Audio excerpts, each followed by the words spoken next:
Hey everybody, welcome to week 9, and it's getting close to the end of the term. Just a few more of these lectures left. It is day 75 on the quarantine count up for me, and that seems pretty momentous. It also happens to be Tuesday, which as we all know is Taco Tuesday. You can celebrate Taco Tuesday by not eating tacos, but we happen to be eating tacos for dinner tonight. I don't know why I felt the need to mention that, but there it is. Definitely going to try to keep it brief today. Feeling the term winding down, and also just knowing that, the last thing that anybody really needs is a really, really long lecture. So I'm going to try to give you just the basic punch of the postmodern critique of liberalism, and know that the reading that was assigned for today really does, I think, a pretty good job of elaborating on a lot of the really important points. If you read it, and it was challenging to read, I would say that listen to this lecture and go back and give it another read, because that will help. If you haven't read it yet, then just know that kind of from what I'm going to talk about today will hopefully make it more comprehensible. But the reading, I think, in accompaniment with what I plan on talking about today, I don't know how successfully I'm going to talk about it, but I have a plan, should give you a really good idea about what the postmodern critique of liberalism is in its basic, most sort of 101 form. Now, this is not a 101 class, so I don't mean at that level. I just mean the postmodern critique entry point.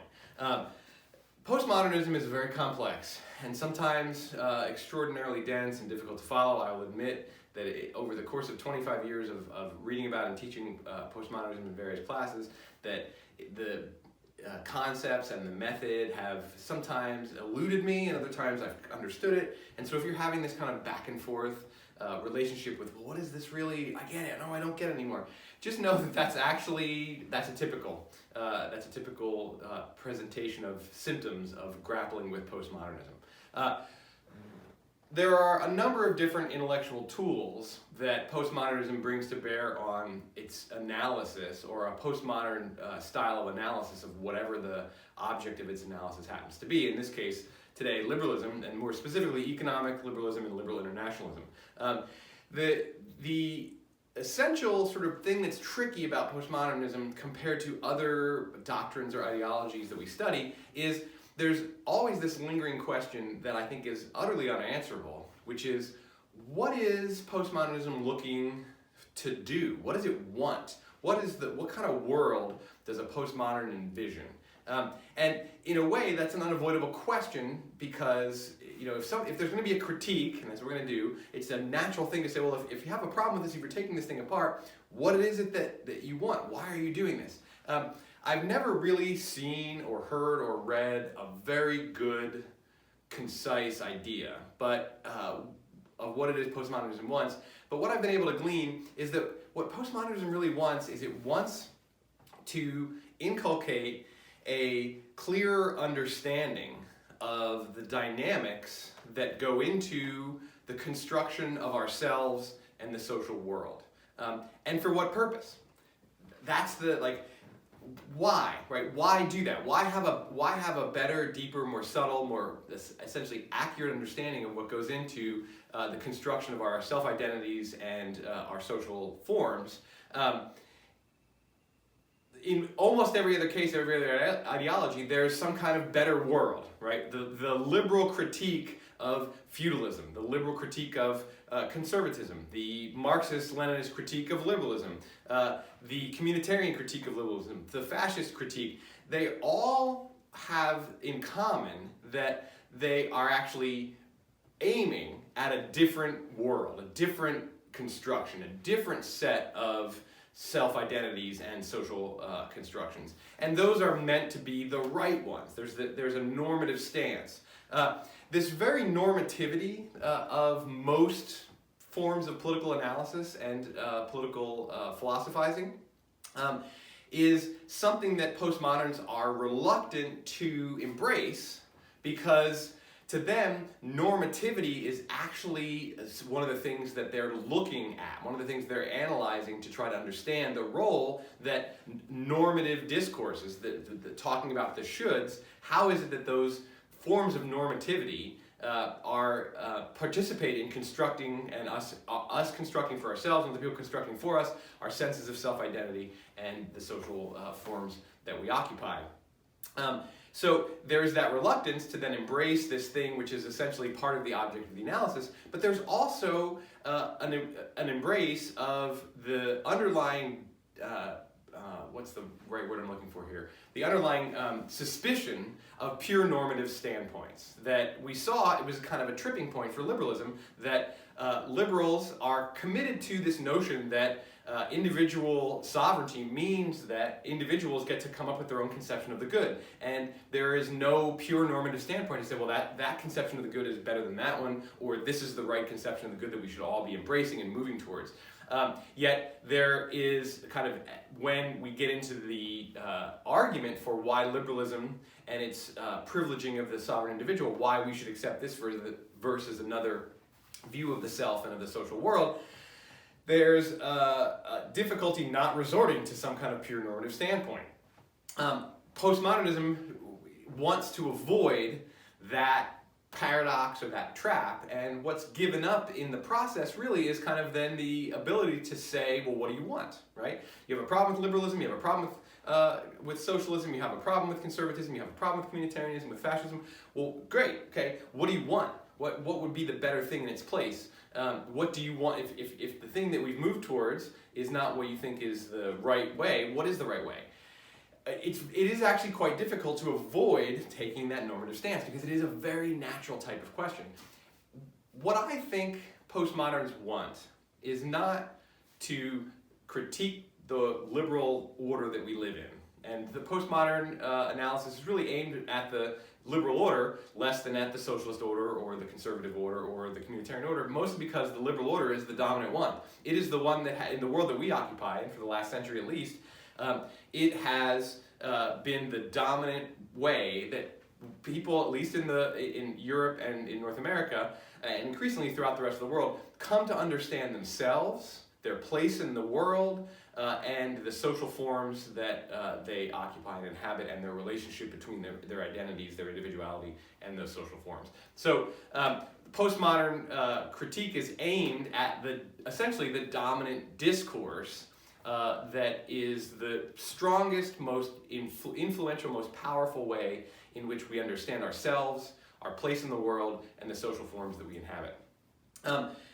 I think that what postmodern analysts want, and of course, if you ask individual ones, they might agree or disagree with this, but I think that what it's aimed more towards is, as opposed to some post-liberal vision of a better world, I think that what it's aimed towards is loosening the hold of the dominant discourse in the name of what? Well, I think that at the risk of kind of flirting with, if not outright embracing a pure normative standpoint, to increase our sense of autonomy over our own self-conceptions and over the social forms that we occupy, to loosen the hold of the dominant way of thinking about ourselves and the world and our relationship to these social forms.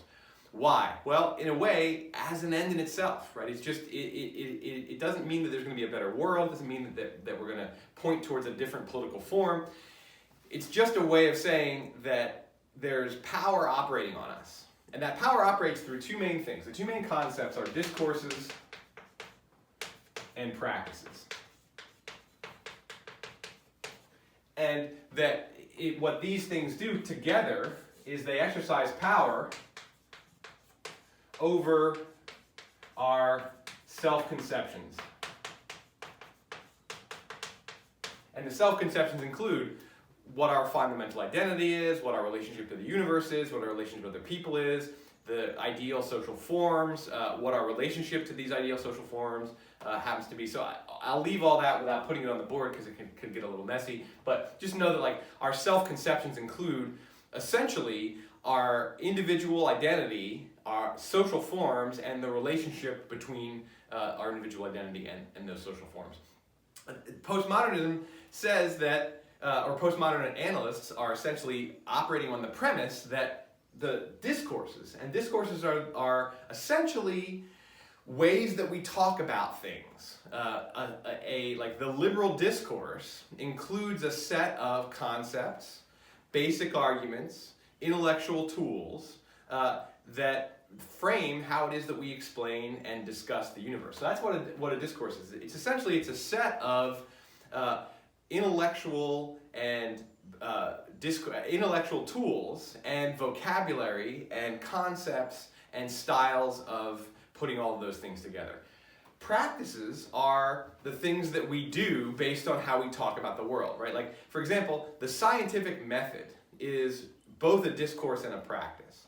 The scientific method posits a mechanistic universe that obeys a certain set of regular law-like principles, and that through observation, hypothesis, prediction, testing, and a recursive version of this, that we can better and better come to understand the underlying mechanisms of this clockwork-like universe, and we can then take better control over the way that universe functions.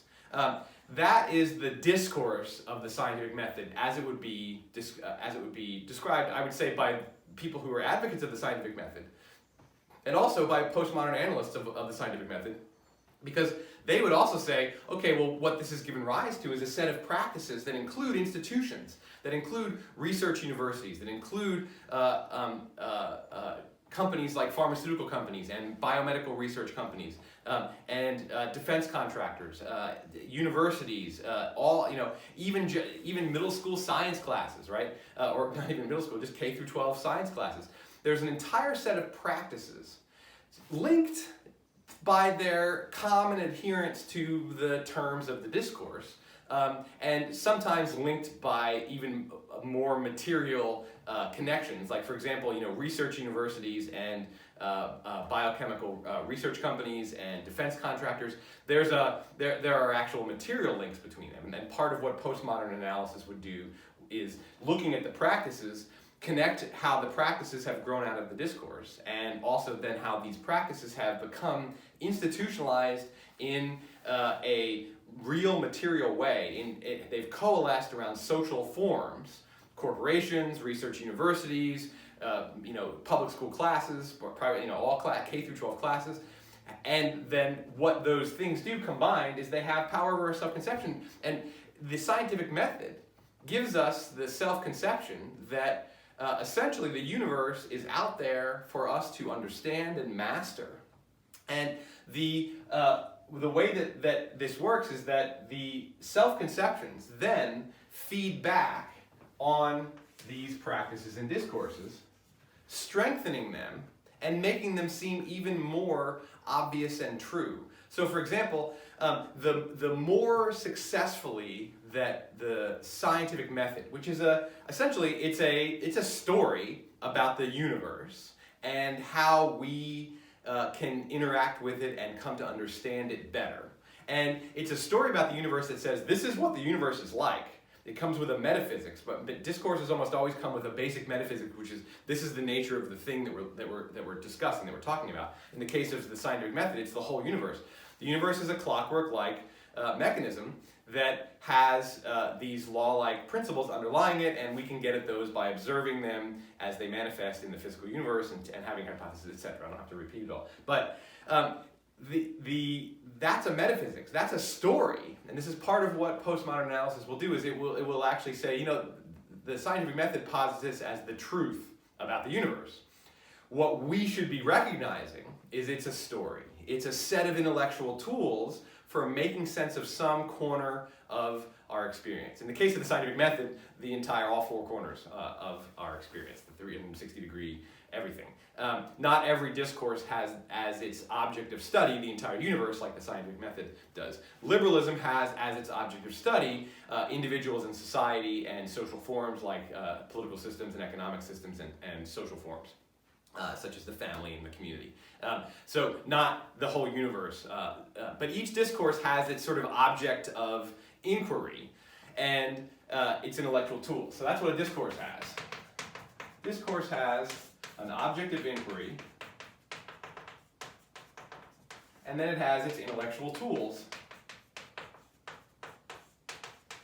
some of which is concepts and vocabulary, others are styles of reasoning, methods of proof,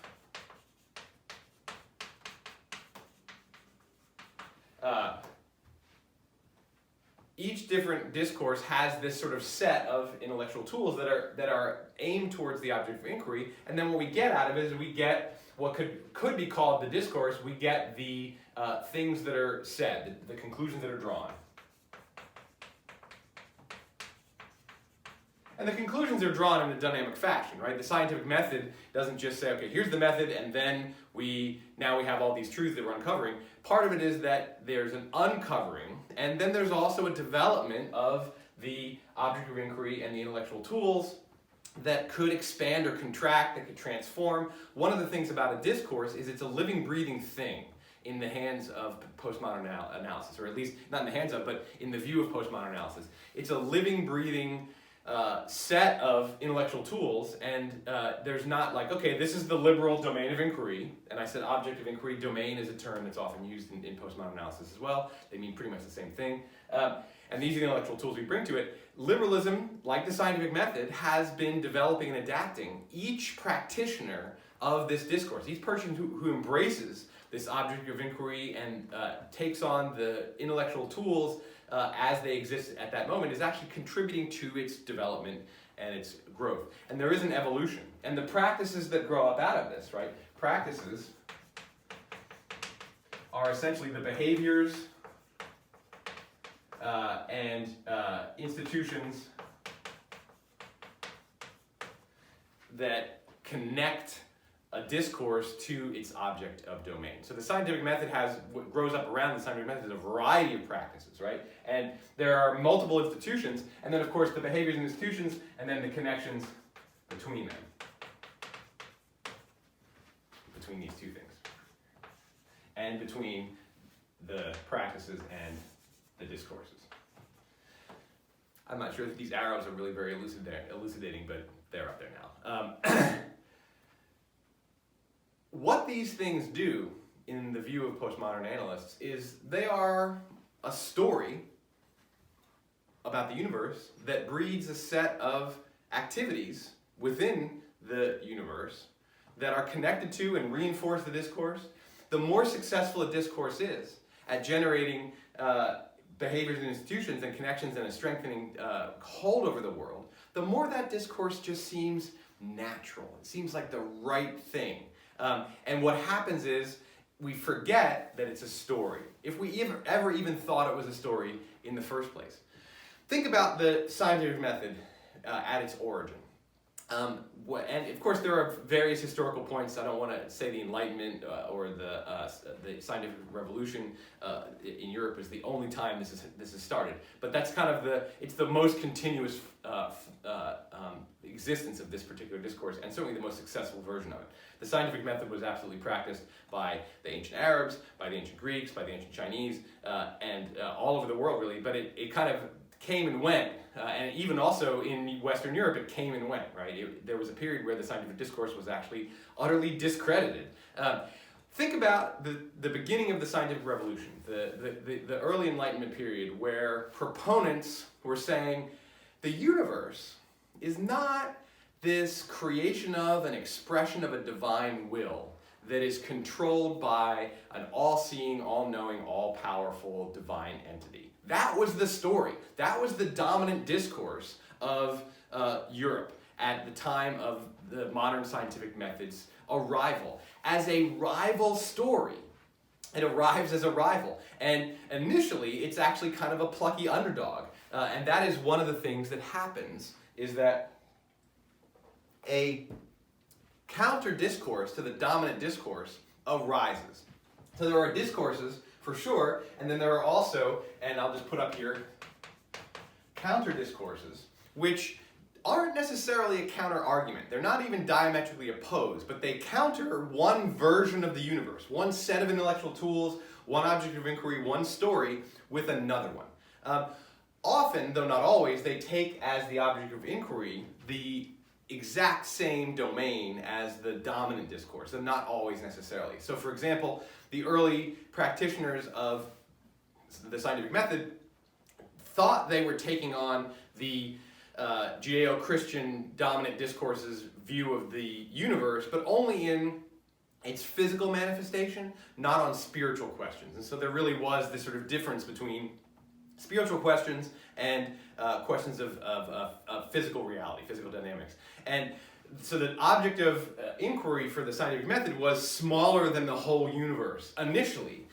One of the things that did happen with the scientific method is that as it became more successful within its defined domain, like figuring out how the physical world works and being able to predict it, control it, manipulate it, turn it to human purposes.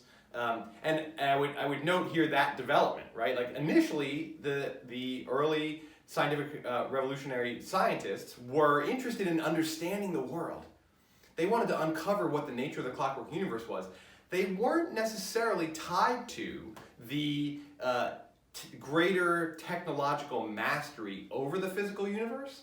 Though what happened is that as their behaviors, developed, as the scientific method actually became a thing that was more than just a set of ideas, and people began doing science. Galileo and Bruno, and Newton, Copernicus, these guys all started doing science. And these are just the big names. There are dozens and hundreds of other people who are engaged in these behaviors. As they started finding things out according to their own terms, right? They were drawing conclusions, and then those conclusions often were used by others who kind of came along who adopted the discourse to increase humans' mastery over the physical universe. Initially, Newton is not interested necessarily in increasing human mastery over the physical universe. He's interested in understanding it. His works help do that. I mean, calculus, and whether Newton or Leibniz invented calculus is a debate. I know some of you might be aware of that, but the invention of calculus creates a tool for not just discussing the underlying mathematical reality of certain physical properties of the universe, but for predicting and then manipulating and then transforming. And so what the early scientific revolutionaries contributed to the discourse was a set of basic intellectual tools that then created behaviors that led to other behaviors and led to a transformation of the discourse itself. By the 19th century, for sure, and absolutely by the 20th century, the scientific method is seen as a tool for human mastery over the physical universe. That is a development. That's a new piece of the discourse that has resulted from kind of the feedback between the discourse and the practices that grow up around that discourse, and the way that those practices then feed into new intellectual tools, broaden the object of inquiry to the point where, I would say by the 19th century, and definitely by the 20th century, the adherents of the scientific method believe that everything in the universe can be explained with the intellectual tools of the scientific method, that there's no separation between the physical and the spiritual. And basically what happens is the spiritual domain just gets shrunk to nothing, right? And so there's no longer anything to understand. It's more or less eliminated. And this is the kind of thing that a dominant discourse can do. It can essentially eradicate competing discourses and can gobble up a lot of the territory. Now, what I'm telling you isn't related to liberalism directly. It's really, I'm just giving an example of the way in which the postmodern analysis sees the world and sees our human activities, our understandings, and the practices that derive from those understandings and the way we talk about it, and that it's a story. And some of these stories become extraordinarily successful. And as they become successful, we lose track of the fact that it's a story. We lose track of the fact that the original intellectual tools were a controversial set of ideas about the universe, or whatever object of inquiry they were aimed at, that were derided originally and were seen as foolish and ridiculous and dangerous even.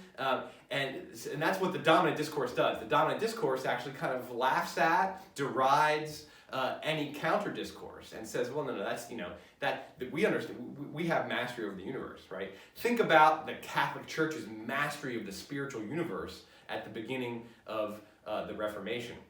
The Reformation itself is a counter discourse about God. Really, it's a counter discourse within the spiritual discourse. It's not the scientific method. It's a different way of looking at the relationship between humans and God and the divinity of the universe, and it spawns a whole bunch of counter discourses within it. And Protestant theology varies a lot more than The people who believe in predestination, people who believe in free will, all kinds of things in between.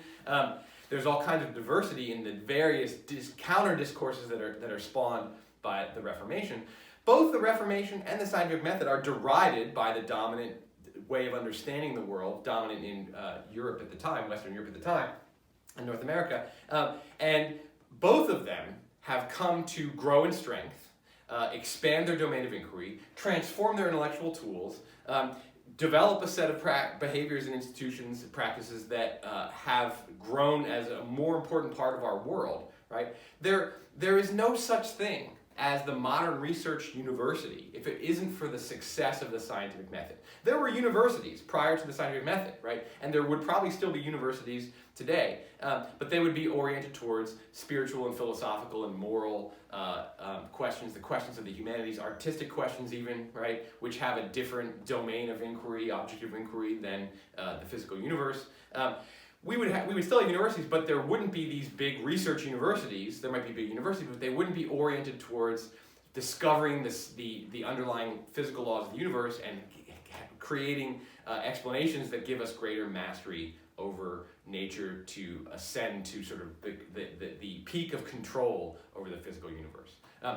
Now, even the notion of human beings' control over the universe. This is one of the things I think that this is a great example of how postmodern explanation goes, is that it has power over our self-conceptions, and it then expands and deepens what our self-conceptions are to the point where we have this certainty. So the scientific method starts off as this kind of plucky, dissident notion about the universe, right? The universe is not created, overseen by, and essentially run by a divinity. It is a clockwork. It's a machine that, however it was set up, and then there were deists among the scientific revolutionaries who were like, well, God created these laws of the universe and just set it free. Right now, there is the ultimate clockmaker. And then others said, no, it just is self-created or it created through evolution, whatever it is. But this notion that there's a clockwork universe, and so we're going to, instead of looking into the mind of God to try to figure out why things are the way they are, we're going to look at these underlying laws. And how do we get at these underlying laws? By looking at the surface, by making observations, by making predictions. That's the basic sort of revolutionary notion behind the scientific method. It doesn't carry with it originally a self-conception of the human being as the ultimate master of the universe and master of themselves. That self-conception grows because the first self-conception that happens is people see themselves as part of the physical universe, but also separate from and as observers of it, and we're special. Now, one of the ways in which discourses often replace counter-discourses is that they borrow some of the things, or some of the things from the dominant discourse happen to slide in or accidentally grafted onto it or are explicitly appropriated. One of the things about the Judeo-Christian discourse about the universe is that human beings are special, right? We are the final highest creation of God, right? We're created right at the end, and essentially we're given free will and we're given all this stuff. And we're not the masters of the universe, because God is the master of the universe, but we're special creatures. And what makes us special is our free will, which is grappling with kind of original sin and blah, blah, blah. I don't need to go into all that stuff. The scientific method sees us also as special because we are both part of the physical universe, but we are endowed with reason and the ability, and our senses, and the ability to understand the universe. And the rest of the beasts, and certainly plants, do not have that special place. Plants, animals are all part of physical nature. Humans are both part of and separate from human nature. Now, that's a story, right? And that's a story that was actually rejected by the dominant discourse, the Judeo-Christian discourse, and the scientific revolutionaries were like, no, this is the truth of the story. As generations of people participate, as new adherents to this discourse come into play, and as the discourse itself begins to displace the other dominant discourse and become dominant itself, the intellectual tools, the terms, begin to alter and change. They grow, they evolve. A discourse is an evolving entity, right? I should probably put this. These things are all evolving. And they're evolving because different people come in and use as intellectual tools and draw different conclusions and expand the domain of inquiry or shrink the domain of inquiry sometimes. And this gives rise to certain behaviors, and institutions go around those behaviors, and then that changes things. And like I say, suddenly, it's like if you can, like if you're a third generation scientific revolutionary, and you see that calculus and the Newtonian laws of physics and certain things in chemistry, you're like, oh, we could use this to begin building better machines. And those machines could produce goods for humans more quickly and more easily than the rudimentary machines that we have, or just the handmade stuff. Wow, this is science and industry go together, right? And now the concerns and the ideas of industry begin to infiltrate the intellectual tools, and scientists are now not just people who are seeking the underlying truths of the universe. They're now seeking these truths to put them to use in pragmatic kind of ways. The original scientific revolutionaries weren't necessarily pragmatists. Galileo wasn't trying to figure out the laws of motion in order to be able to make use of that to build a better clock or to build a car or whatever it was, right? But quickly and early on, the science and industry, science and productivity come to connect with each other, and that happens over here in the practices domain.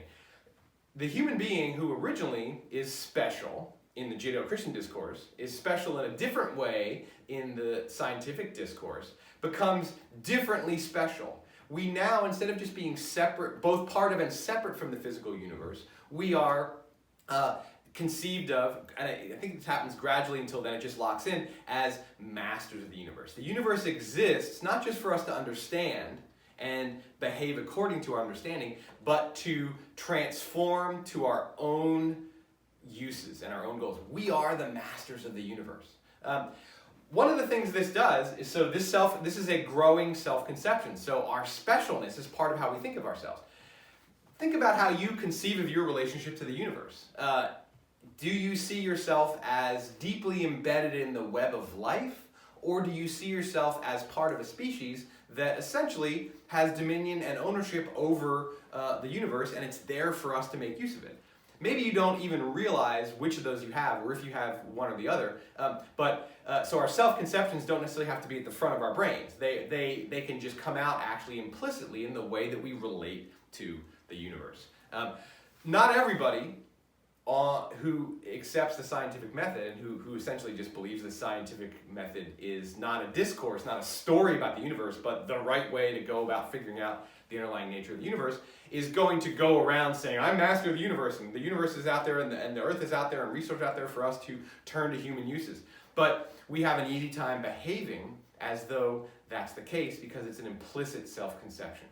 So from the postmodern perspective, a discourse is a story. And in the early stages of it, it's more clear that it's a story because the dominant discourse that is looking at this new sort of upstart counter discourse is like, well, that's just a story. That's different. And then over time, as that story becomes successful at generating conclusions, at producing behaviors that lead to institutions that transform the way that people live their lives, that entire discourse and practice complex strengthens, evolves, transforms, and shapes our way of understanding ourselves and the world around us in ways that we're not even necessarily aware of. And most of us are not aware of them. The idea behind postmodern analysis, to get back to what I was saying at the beginning, like what do postmoderns want, is essentially to just say, okay, this idea that you have about yourself, this idea that you have about the world and the universe and your place in it and the relationships between the parts of the universe that you see as existing, this is a story, and you have bought into the story. There's no truth to the universe. There are just stories that we tell from the material at hand, and the universe is full of material. There's tons of material, and there are different ways to gather that material into a meaningful story. Think about an event that's happened in your life, right? Just something like let's say you get into a car accident and you end up getting taken to the hospital and you meet a doctor who you fall in love and you marry each other, and that's a story. There's plenty of material there. Now, how do you tell that story, right? you could tell that story as like fate. The car accident was part of the fate. You could tell that story about like the happy coincidence of the universe. You could tell that story as a sort of romantic, like, isn't that meet cute kind of thing. You could tell that story as just like as a kind of like, hey, that's just people meet in all kinds of ways. There are all kinds of ways that you could gather that material, and probably, and I know this is true for me, that there are stories from my life that I've told at different phases of my life to different audiences, and I've told those stories with a different emphasis. Not that I've made up facts or changed the actual material. I've just organized and presented the material in a different fashion based on a different place in my life and based on a different audience. Postmodernism is, as a form of analysis, is basically saying that that's what happens with every discourse. Every discourse takes the available material and organizes it, analyzes it, and presents it in a way that it takes as the truth, with a capital T, I shouldn't air quote it, with a capital T, whereas what it is it's a provisional lowercase air quoted truth that is just one version, right? Think of all the ways that the person who got in the car accident and ended up marrying the doctor and being either happy or divorced or whatever the materials that comes out of it is going to tell that story. There are a variety of different ways to tell that story. That's what we're doing, except we bury very quickly, or never notice in the first place, that our discourses are stories.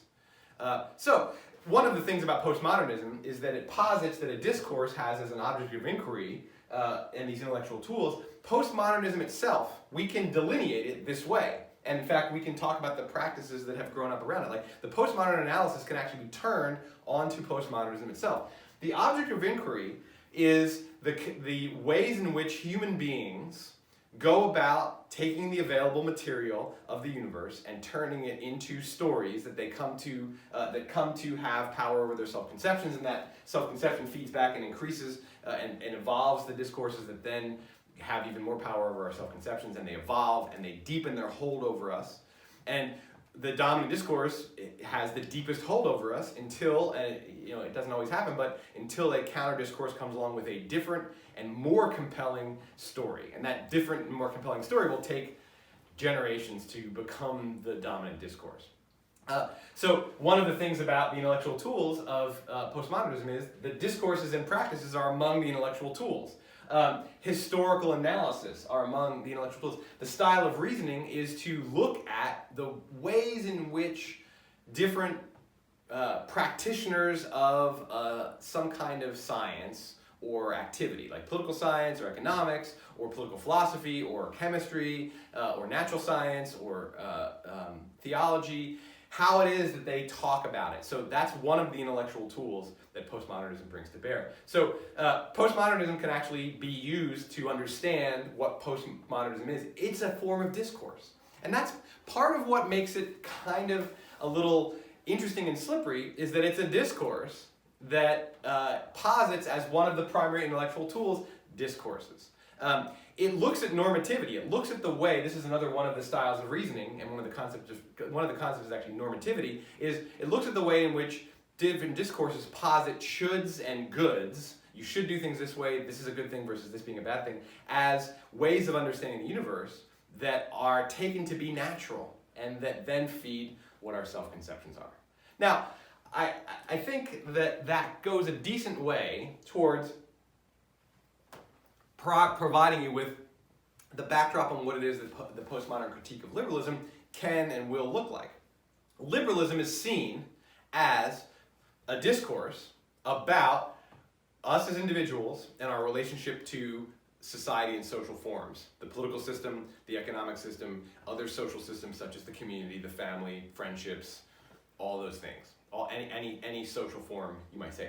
And what postmodernism sees is a discourse, much like the scientific method, that starts out as this upstart rival to the dominant way of understanding what human beings are. And interestingly, historically, the dominant one, which is conservatism, doesn't even itself have a name or a set of practitioners until after liberalism, the liberal critique gets going. But what conservatism says about the world is what liberalism is essentially rebelling against. I shouldn't say rebelling, providing an alternative story. The star of the story, the main character, the protagonist, the hero of the liberal story is the sovereign individual. And some of the primary tools are rationality, consent, legitimacy, rights. And so what the postmodern critique of liberalism is first, this is sort of the entry point of the critique, is that liberalism is a story about individuals and their relationship to social forms. And it posits a particular truth about that, which is that the sovereign individual is the most important, is the starting point, and that social forms should be adapted to the rational needs of the sovereign individual. The political system should be constructed and operated as a rights-protecting entity, but it becomes a threat to rights. And so we have to adopt a set of practices and institutions that address this new threat, such as internal and external checks and balances. The checks and balances as a concept within liberalism is very important, and that it develops, it's not originally, Locke doesn't talk about the checks and balances. He doesn't even talk about democracy. So he's like Newton inventing calculus that is later on then used by future scientists to develop technologies that Newton wasn't even trying to do.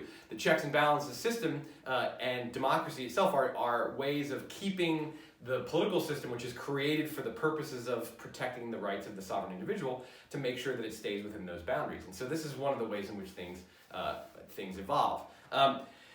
Postmodernism just says, this is a story.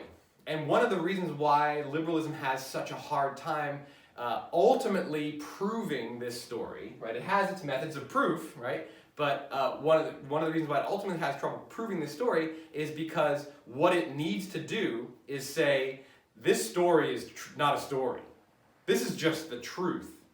And as liberalism becomes more successful, as generations go by, where this idea of the sovereign individual as the center of the universe, as the starting point for our analysis of political, economic, and social forms, that it just becomes more and more natural, more naturalistic. So one of the things about discourses, all of this stuff, the conclusions are drawn, this stuff all seems naturalistic.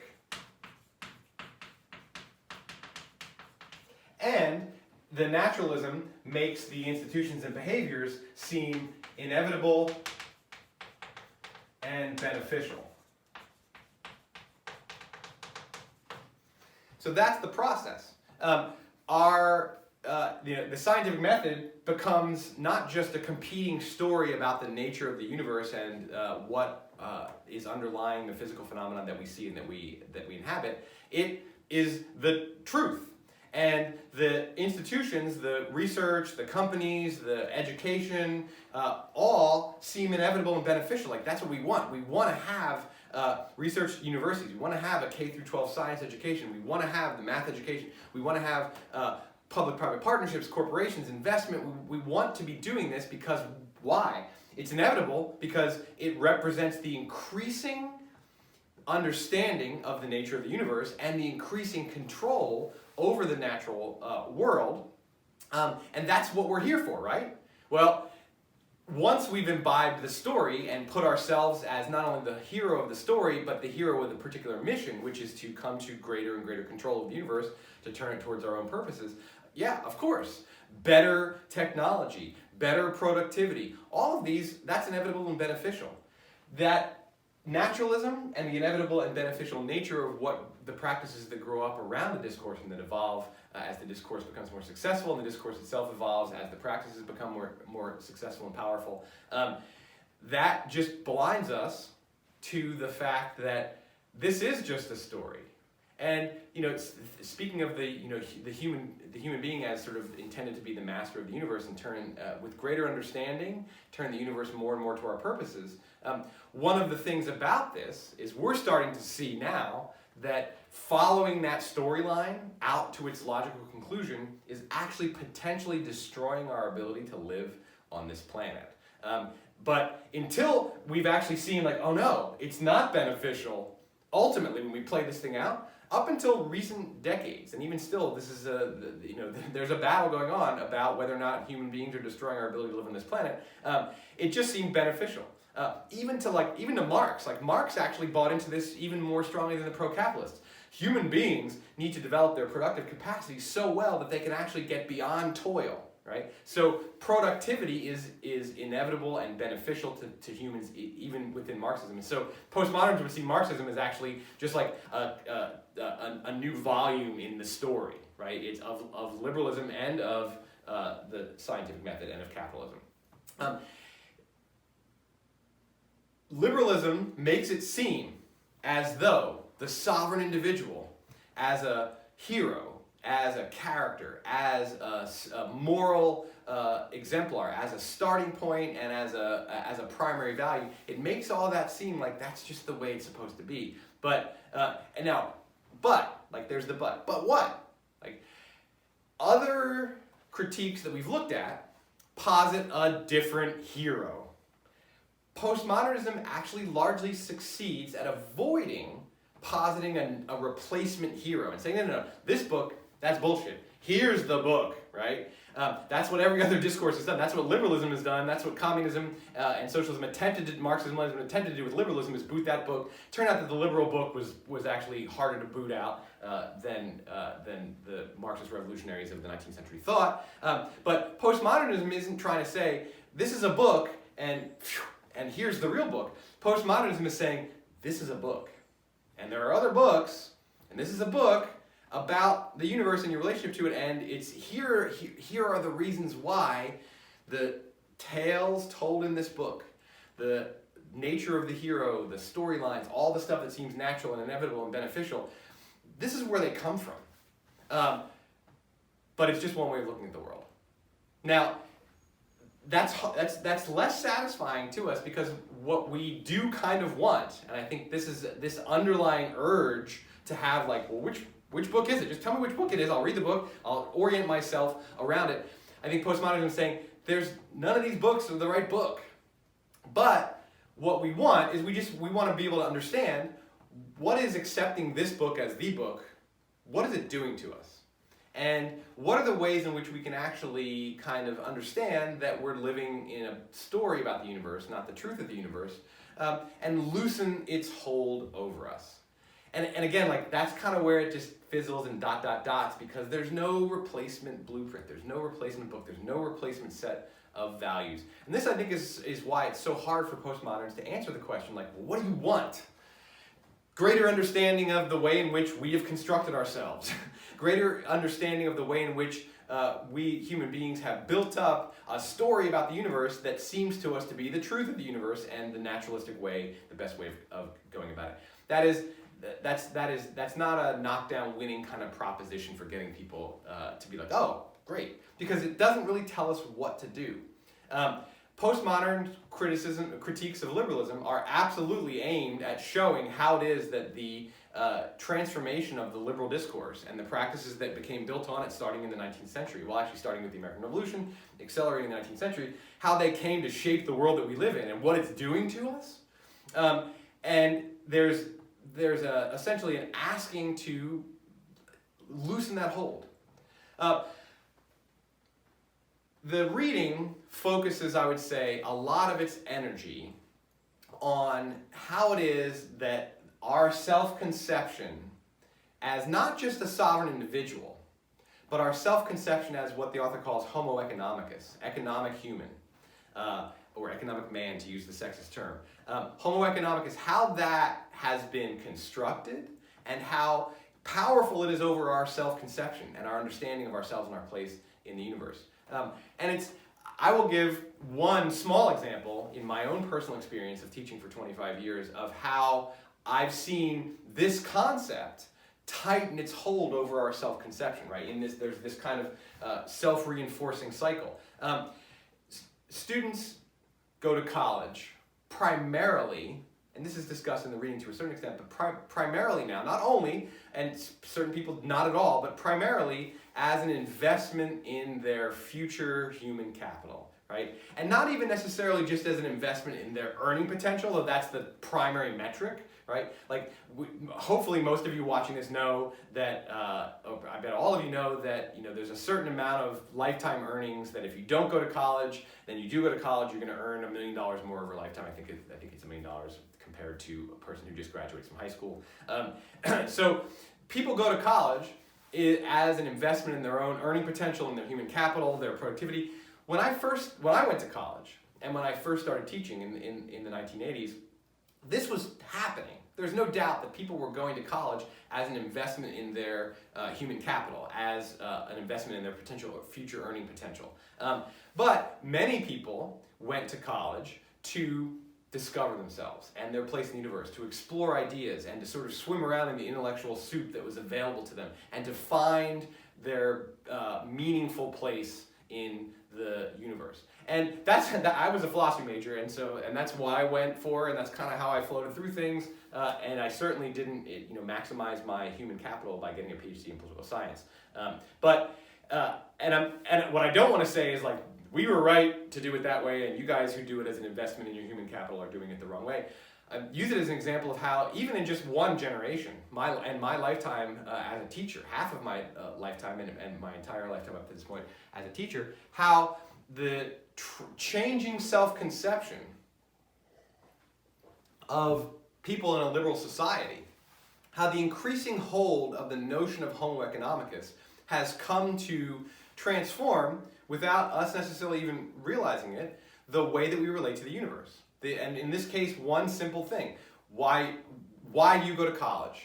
Do you go to college at all? Why? And what do you do with that, right? So, it affects our behaviors. So, for example, when I went to college to find myself, I looked when I was scheduling my term, I was a philosophy major, so I had to pay attention to the classes that would get me towards my major and be able to get me to graduate. And that was a concern because part of what I wanted, I wanted a degree. And a part of the dominant discourse of the world was that a degree conferred upon you a certain kind of status.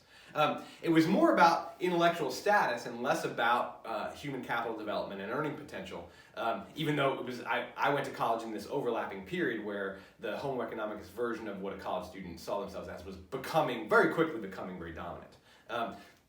But I picked my classes partly to fulfill the major and fulfill the graduation requirements so I would get the BA and get out. But I also was just like, what looks interesting to me? And I picked classes that had, and sometimes the titles were very misleading. I remember taking a class called Myth, Science, and the Modern Mind. I was like, that sounds great. It was the driest, dustiest, worst political or philosophy class you could possibly imagine, but it sounded fascinating. I took all kinds of classes to essentially follow the self-conception that I had of why I was in college. I was in college to swim around in the intellectual soup. I was in college to find my place in the universe. I was in college to confront all kinds of and learn about different kinds of ideas. So I chose my classes with that in mind. There were people who right alongside of me who were choosing classes because those classes would get them skills that would develop their job prospects and would develop their human capital and would make them more successful at the job they aim for. Because I went to school in Washington, D.C., and while I was a philosophy major, I was largely surrounded by, in my dorm, political science majors and people who wanted to go into politics. It was definitely a training ground. So a decent chunk of people that I went to school with were essentially oriented towards developing their human capital as future politicos. And so they chose classes that would get them there. I've seen over the course of my teaching career, my 25 plus year teaching career, I've seen more and more students coming to my classes and choosing their classes in general as with an eye on their human capital and not so much with their eye on exploring themselves and swimming in the intellectual soup. And I'm trying not to sound judgy because they say, well, I did it this way, and if you didn't do it this way, then I think that you're just like, why are you in college? Just to maximize your earning potential. No, you're in college to maximize your earning potential. Great. What the postmodern analysis of homo economicus, one of the things it will do is show us how powerful this discourse and the set of practices that are connected with it, the doctrine of economic liberalism, the liberal international institutions that are aimed towards spreading economic liberalism around the globe, the kinds of political debates and discourses we have, the way that we talk about, like the very fact that it's even studied that and announce that people who go to college earn this much more over their lifetime than people who don't. Those pieces of the discourse of liberalism are contribute to the way that we make our decisions. And that doesn't mean to make you feel like a puppet. You shouldn't feel like a puppet of it. And that's, I don't think, hopefully, that, postmodernists can definitely, I think, can sound very judgy and very snooty and very deprecating. But I believe there's a non-judgmental way of approaching this, to be like, not to judge you for essentially being channeling your decisions about why to go to college and which classes to take through the homo economicus mindset, so much as to say, you're in a story that you didn't even necessarily consciously choose that story. I'm going to choose homo economicus as my model for how to think of myself in relation to the world. That story has been developing for centuries. It's been increasing its hold. Liberalism has been developing more and more, at least in the United States particularly, but also in Western Europe, as away from this Enlightenment notion of the sovereign individual, coming up with their own conception of the good and using their instrumental rationality to pursue that good as I presented it, but coming more and more to construct the sovereign individual as homo economicus. And it brings with it what liberalism is not supposed to do. It brings with it a dominant concept of the good, right? The dominant concept of the good is to maximize our earning potential, maximize our productivity, maximize the way that we can contribute to the greater human mastery over the physical universe. And that's the critique. The critique is not, okay, here's a better way to live your life, or that's bad and this is good. The critique is, this is what's been happening. Here's how the original terms of the discourse, the upstart liberal discourse that Locke kind of kicks off, and the intellectual tools that were there, and the sovereign individual and rationality are definitely very much key intellectual tools from the very beginning. Here's how that discourse and the practices it spawns, democratic revolutions, and the development of democratic forms and political struggles. Here's how these things have evolved to get us to a place where, at this moment in time, the dominant self-conception of ourselves, the dominant self-conception is homo economicus. And what that does is it feeds back so that our politics becomes about the maximizing of our human capital. And so the political struggle, the political discourses, the political battles become increasingly about how do we improve our economy? How do we maximize our productivity? Not the broader question, which democracy could always open up, like what should we use our collective resources towards? How should we conceive of ourselves as a people and as a nation, as a community? What are the characteristics and traits and virtues we want to cultivate? And we can argue about that. Some of those things are already answered. The why and the what. What are we trying to do? We're trying to maximize our productivity. We're trying to improve our economy. We're trying to be ever more productive and have a higher standard of living. And then the question just becomes, how do we get there? And so the debate, for example, between Democrats and Republicans is not about ends, it's about means. Like, how do we have a stable economy? How do we generate prosperity that works for everybody? Republicans and Democrats don't disagree about the ends. They disagree sharply and very clearly about the means to those ends.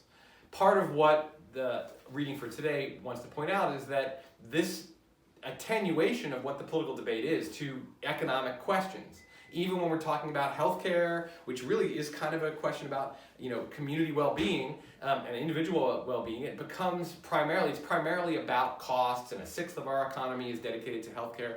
Think about all of the political issues that you can imagine, and most of them have a heavily economic aspect to them.